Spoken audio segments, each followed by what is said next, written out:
Tokyo, early 1945. The air was sharp and cold, the kind that seemed to slice through the cockpit canopy as dawn broke over the city. I sat strapped into my Zero, scanning the horizon, my hand steady on the controls, but my chest tight with expectation. For years we had been told that the capital of the empire was safe from enemy fighters. The Americans could send their lumbering B-29s from distant islands, yes, but no escort fighter could possibly fly the distance, fight, and then return. It was the one comfort we clung to as wave after wave of bombers roared overhead, that at least they would come alone, vulnerable to our interception. That morning, as the sirens wailed across Tokyo and the anti-aircraft batteries prepared once again, I expected the familiar sight of silver bombers glinting in the sun. What I saw instead froze me where I sat. Beyond the formation of B-29s, smaller shapes kept perfect pace, flying tight alongside the bombers with a confidence that felt almost arrogant. At first my eyes refused to believe what they were seeing. They were not bombers, not transports, not anything we had expected. They were fighters.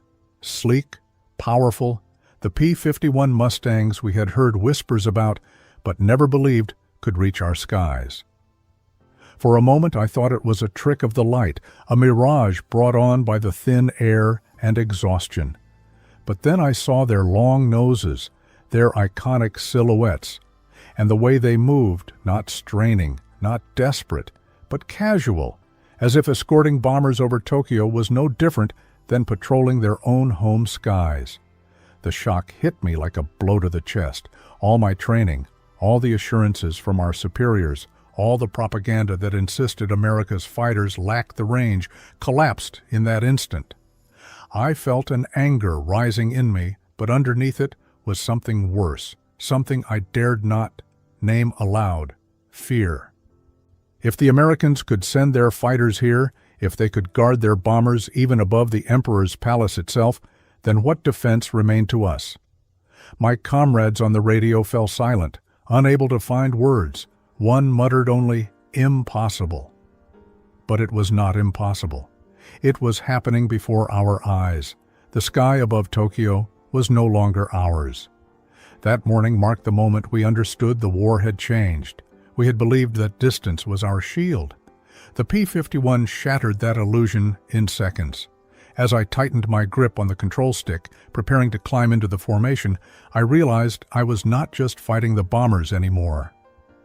I was fighting an enemy who could reach into the very heart of Japan with ease, an enemy whose power stretched farther than we had ever imagined. The engines roared, my heart pounded, and I knew the battle ahead was not one we could win. The first passes came fast and merciless. We climbed to intercept as we had been trained, aiming for the bombers, believing that if we could scatter them, the damage to Tokyo might be lessened. But before we could even approach, the Mustangs broke formation with a precision that stunned me. They peeled away from the bombers, diving straight into our path, guns already blazing. The sound of their heavy machine guns was unlike anything I had ever heard before, a deep, unrelenting thunder that cut through the sky and tore into the fabric of our formation. I watched as the Zero ahead of me burst into flames, the pilot never having fired a shot. The American fighter had slid into position with terrifying ease, unleashed a burst, and then climbed back into cover as if fuel and ammunition meant nothing to him. I banked hard, desperate to find an opening, but every turn I made seemed to meet another P-51, their engines humming with a calm power that mocked my struggle. My own fuel gauge already weighed on my thoughts. I had perhaps an hour of combat time before I would be forced to turn back. The Americans seemed free of such limits, circling and diving again and again without hesitation. It was then I began to see the true comparison, the reality that no officer's speech could hide. Our aircraft were beautiful, nimble, and crafted with the pride of artisans, but they were fragile, starving for fuel, and flown by men trained in haste with fewer and fewer hours in the air. The Mustangs, by contrast, were not just machines. They were symbols of an industrial force that could give every pilot hundreds of hours of training, could fit every plane with drop tanks to cross an ocean, and could arm each one with more ammunition than a squadron of our fighters carried in total. The bitterness stung like salt in an open wound. We flew on empty stomachs, counting every bullet, every liter of precious fuel.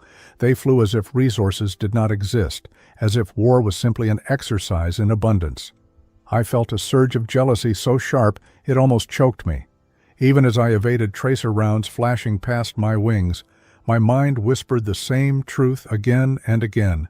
We were fighting with scraps, and they were drowning us with excess. Each burst from their guns hammered home the lesson.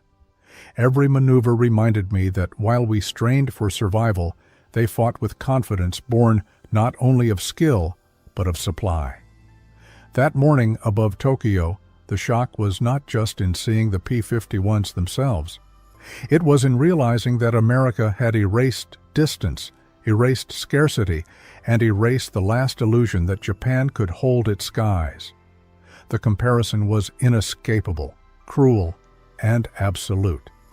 It was the first taste of despair, and I knew it would only deepen as the day went on. In the days that followed, the numbers began to circulate among us, whispered in disbelief, repeated in anger, and finally accepted with the heavy silence of resignation. America was building thousands of these machines every month, one P-51 rolling off the line almost every single day, while our factories struggled to repair the handful of Zeros still left airworthy. We scavenged aluminum from wrecks, melted down scrap, even stripped metal from civilian buildings, yet it never seemed enough. They, on the other hand, produced steel, aluminum, rubber, and fuel in such quantities that their pilots could crash one day and climb into a brand new aircraft the next. It was not just strength, it was infinity compared to our poverty. The truth revealed itself in every encounter. Their fuel was not scraped from barrels of pine oil or mixed from inferior substitutes, but refined in rivers, oceans of petroleum drawn from wells we could not hope to match. Each Mustang carried external tanks that let them soar more than 1,500 kilometers, flying from Iwo Jima to Tokyo and back as if the Pacific were nothing more than a pond. Meanwhile, our pilots counted every drop before takeoff, praying that combat would not force them to use too much fuel before returning. Our instructors cut flight training hours from hundreds to barely dozens. Young men were sent into battle having flown less than 100 hours in total, while Americans received 4 times that before even seeing the front line. The contrast could not be hidden any longer. In the hangars, we studied fragments of downed Mustangs. Their radios were modern, clear, powerful enough to guide squadrons across vast distances, while ours sputtered with static, sometimes failing altogether. Their ammunition belts ran heavy with armor-piercing incendiary rounds, each one capable of ripping through our fuselages and igniting flames that no fire extinguisher could smother. And the sheer quantity, nearly 2,000 rounds in each aircraft, meant they never had to think about rationing their fire. We fired in short, careful bursts, guarding every bullet like treasure while they opened up with long streams of fire, confident that more would always be waiting at the next airfield. I remember one briefing when an officer tried to encourage us by claiming that our spirit was stronger, that our courage would balance their material wealth. The words sounded hollow even as he spoke them. We had seen the Mustangs ourselves, watched them escort bombers over our capital, heard the heavy rhythm of their machine guns, and we knew no courage could refill empty tanks. No spirit could replace missing bullets. We flew with hope, they flew with mathematics, and in war, mathematics would always prevail. Each night, writing in my diary by the dim light of a single candle, I struggled with shame and bitterness. Our leaders had told us that America was decadent, weak, divided, incapable of fighting a long war. Yet what we saw above Tokyo was the opposite. machines crafted in endless streams, fuel that seemed bottomless, and young pilots trained to a standard we could not approach. It was not only the sky that belonged to them now, but the future itself. The realization settled heavily among us all, a truth too vast to deny, a wound too deep to heal. The attack came just after noon, when the sun stood high and the bombers cast long shadows over the city. We scrambled once more, climbing through turbulent air, engines straining, hearts pounding, with the desperate duty of defending Tokyo. But as soon as we approached the bomber formation, the Mustangs dropped like hawks from above. They moved with terrifying precision, diving through our lines, unleashing their guns, then climbing away again with all the confidence of predators that knew the prey could never catch them. I tried to break toward a B-29, hoping that if I could get close enough, perhaps I could at least fire a burst into its silver skin. But before I even reached range, tracers sliced past my canopy, bright lines that burned into the memory more than the sky itself. The sound of their .50 caliber guns was deafening, a heavy roar that seemed to vibrate through the very airframe. A comrade just ahead of me caught the full burst. His Zero erupted into fire, spun violently, and then fell in pieces toward the city below. The pilot never had the chance to scream. Everywhere I turned, there was another P-51, its engine growling with a steady, confident power, its nose lined with guns spitting fire without hesitation. I pulled hard into a climb, the Zero's frame groaning, fuel sloshing dangerously low, but even then, the Mustang followed with ease. I knew that if he wanted me dead, he would have had me already. He broke off only to chase another, as though we were nothing but targets to be selected at will.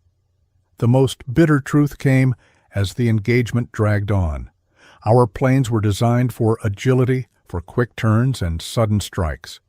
But against these Mustangs, agility meant nothing. They struck from above, at speeds we could never match, and rained destruction before we could even aim our guns. One pilot in my squadron emptied his magazine in a frantic burst at a passing Mustang. The bullets fell short, scattered, wasted. Minutes later, he too went down in flames. I looked at my own ammunition counter, barely a few seconds of fire left.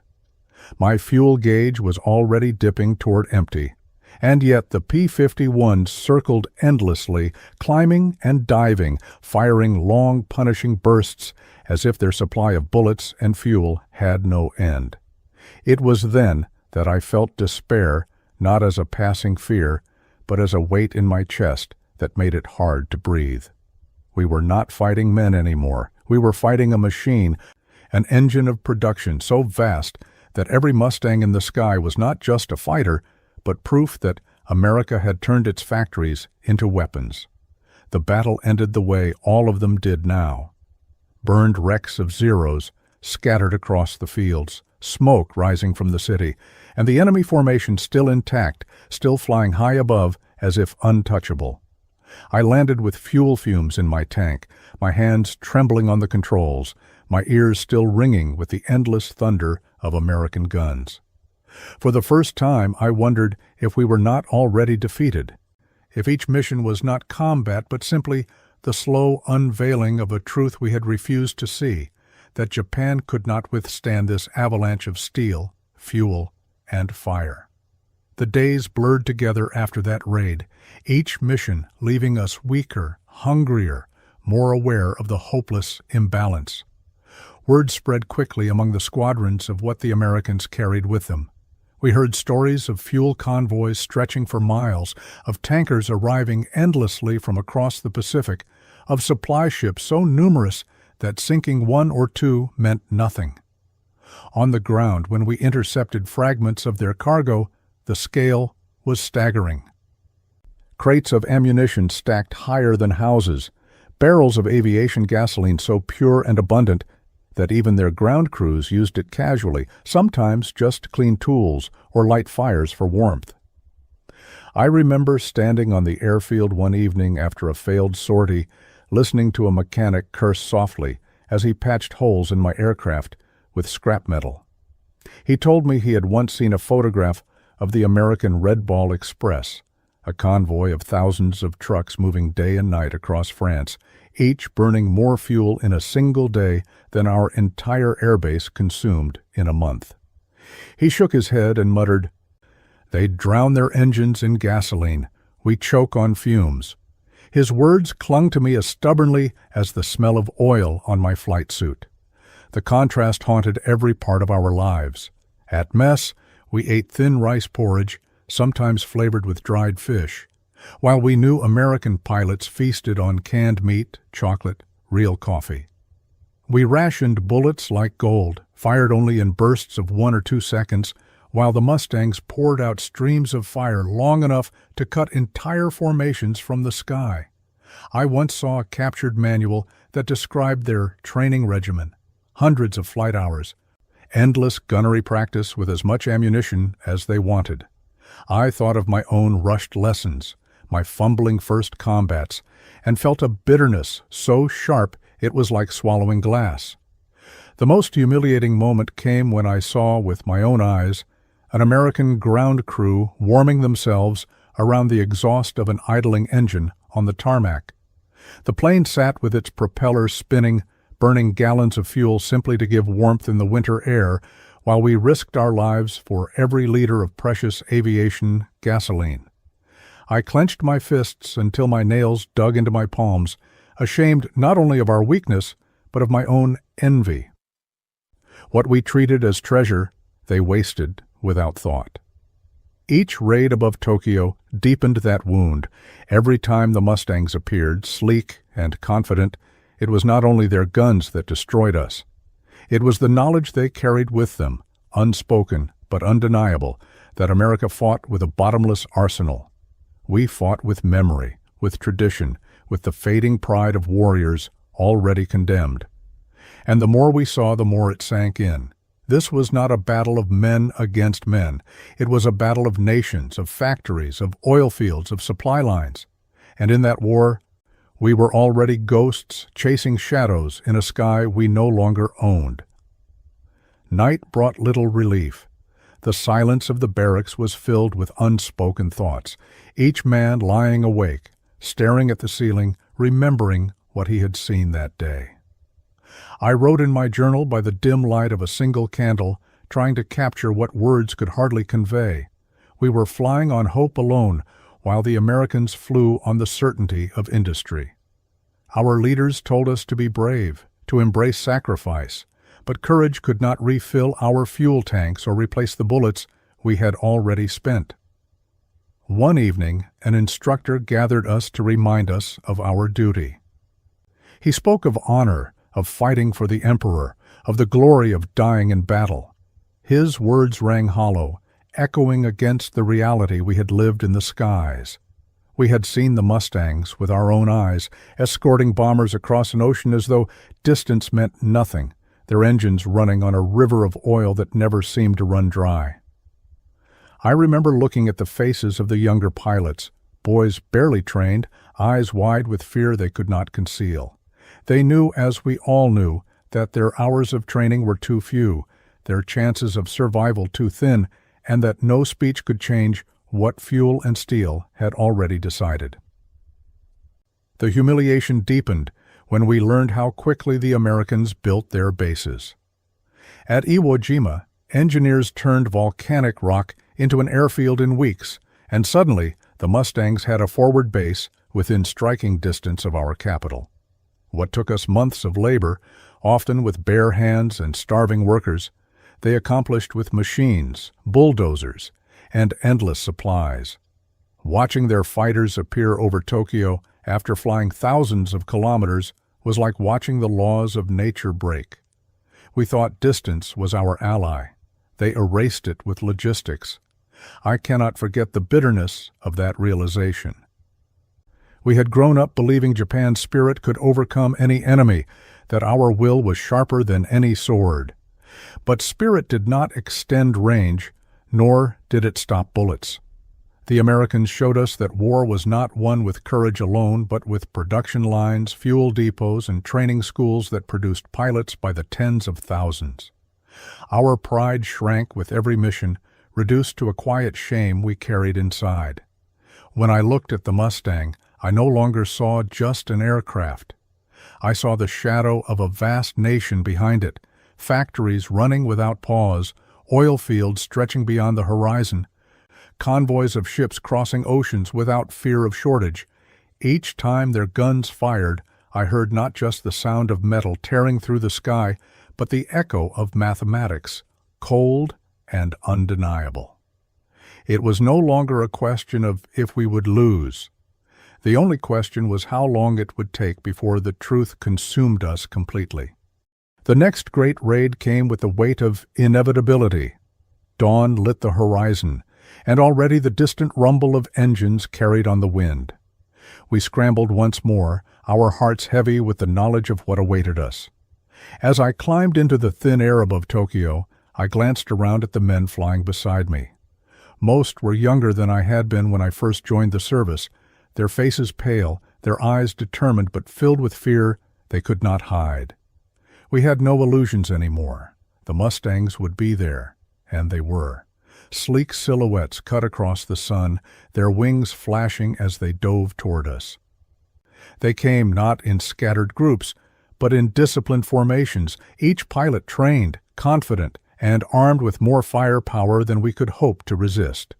The first clash was brutal. A comrade to my left turned sharply to avoid a burst of tracers, but the maneuver bled his speed, and within seconds, his Zero was shredded by a second Mustang diving from above. The fireball that followed was so bright, I had to look away. I banked hard, climbing steeply, the strain pulling at my body, the engine howling in protest as fuel sloshed low in the tank. But even as I fought upward, 2 P-51s followed, closing the distance with ease. My aircraft could turn more tightly, but every move only delayed the inevitable. One Mustang opened fire, the heavy rhythm of 8 machine guns vibrating through the air. Bullets struck my wing, tearing through fabric and spar alike. The Zero shuddered, controls sluggish, and for a moment I thought it would break apart. By some miracle, the Mustang pulled off, perhaps to conserve ammunition, perhaps to find another target. I was left wounded but alive, watching the sky collapse around me. It was then that the truth struck with full force. We were not warriors in the old sense anymore. We were men with wooden swords fighting an enemy with steel tanks. Every skill we had mastered, every ounce of bravery we could summon, was swallowed by the simple, merciless fact of industrial superiority. They could lose 10 planes and replace them by tomorrow. If we lost one, it was gone forever. The final blow came when I saw my closest friend, a pilot who had flown beside me for years, caught in the crossfire of 2 Mustangs. His Zero burst into flames, spiraling down toward the city, a black trail marking his fall. I screamed his name into the radio, but static was my only reply. I watched until his plane disappeared into the smoke. And something inside me broke.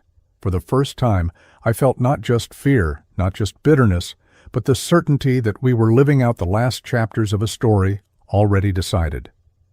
We returned to base that evening, what few of us remained, landing with nearly empty tanks and eyes that could not meet one another. The silence was worse than words. Each of us carried the same thought. We had been brave, yes, but bravery was meaningless against oceans of fuel, endless bullets, and factories that never slept. That day, I knew beyond doubt that Japan could not win. The P-51 was not only a machine, it was a message. It told us that the war was lost, and all that remained was how long we would continue to fall from the sky before admitting it. Years later, when the war was only a memory written in scars and ash, I returned to the ruins of what had once been my squadron's airfield. The hangars were empty, the runways cracked with weeds, and silence had replaced the roar of engines. I stood there with my diary in hand, reading the words I had written on those long nights, words filled with anger, shame, and envy. The truth had been clear even then, though I had not wanted to admit it. On the morning the P-51s appeared over Tokyo, Our fate had been sealed. We had believed in spirit, in the sharp edge of courage, in the sacrifice of men who would willingly die for the Emperor. But courage could not fill our fuel tanks. Sacrifice could not replace the bullets we did not have. All our bravery was measured against a nation that could produce without limit, that could train pilots by the tens of thousands, that could build runways on volcanic islands in weeks and send its machines across oceans as if distance did not exist. For us, each mission had been a wager with death. For them, it was mathematics. I remember the bitterness I felt when I saw American pilots throw away cigarettes half-smoked or leave engines running for warmth. At the time, I thought it was arrogance, wastefulness. Now I understand it was not arrogance but confidence, the certainty of a nation whose resources seemed endless. They fought with a kind of ease we could never imitate, because their factories, their oil fields, their convoys across the Pacific gave them strength beyond our imagination. As the war dragged to its conclusion, I carried that realization in my chest like a stone. Each friend who failed to return, each wreck that burned on the runway, was not just a loss of men or machines. It was the sound of inevitability closing in, the final proof that Japan was fighting not just an enemy of flesh and blood, but the weight of an entire industrial world.